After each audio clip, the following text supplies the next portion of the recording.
दोस्तों, एक गांव में एक बुजुर्ग महिला रहती थी। भगवान की अनन्य भक्त थी।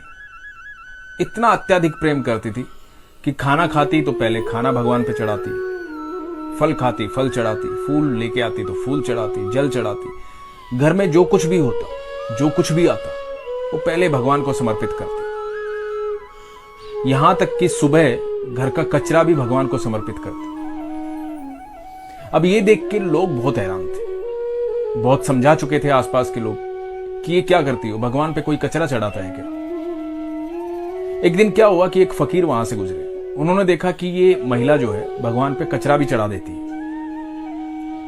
तो उन्होंने उस महिला से पूछा कि आप ये क्या करती हो, ये कचरा भगवान पे क्यों चढ़ाती हो, सब कुछ भगवान पे चढ़ा देती हो, ये कचरा क्यों चढ़ाती हो। तो बोलती है तो क्या करूं, ये तो उससे पूछो, भगवान से जाके पूछो।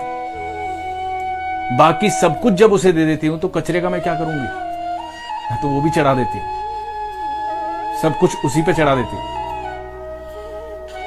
फकीर जो है बहुत चिंता में आ गया, परेशान हो गया ये बात सुन कि ऐसी नादान भक्त को मैं क्या समझाऊं।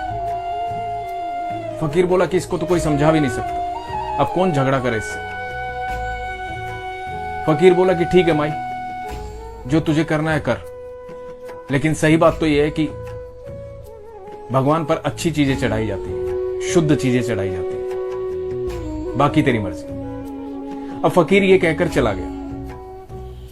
जब रात को फकीर को नींद आई तो फकीर ने देखा कि अपने सपने में भगवान के सामने खड़ा है, परमात्मा के सामने खड़ा। फकीर मुस्कुराया, देखे भगवान बैठे हैं शांत, अद्भुत खुशबू है वहां, प्रकाश ही प्रकाश है। भगवान बिल्कुल शांत बैठे हैं और मुस्कुरा रहे हैं, और एकदम से कचरा आता है और भगवान के ऊपर आकर के गिर जाता है। भगवान बोलते हैं कि ये कभी नहीं रुकती, कोई एक दिन नहीं छोड़ती। तो फकीर बोलता है इसको मैं जानता हूं, ये जो बुजुर्ग महिला है इससे मैं मिला था, इसको मैंने समझाया लेकिन मानी नहीं है। मैंने इसको बोला कि भगवान पे इस तरह की चीजें नहीं चढ़ाते, पर नहीं मानी है। तो भगवान बोले तो फिर वो तो उसका मन है जो चढ़ा रही है।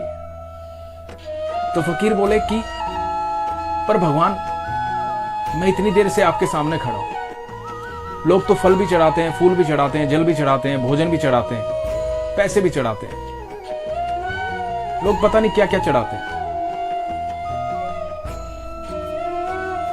लेकिन मुझे वो सब तो दिखाई नहीं दिया। मुझे तो सिर्फ कचरा चढ़ता हुआ दिखाई दिया। भगवान मुस्कुराए।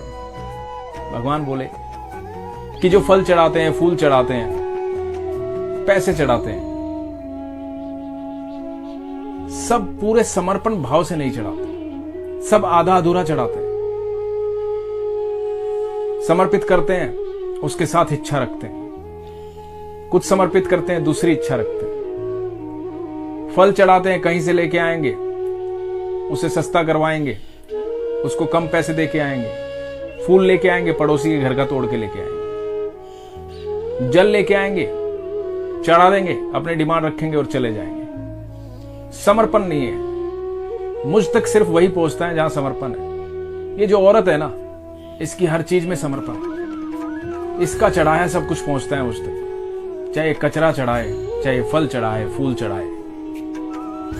मुझे समर्पण पसंद है, तो इस औरत में समर्पण।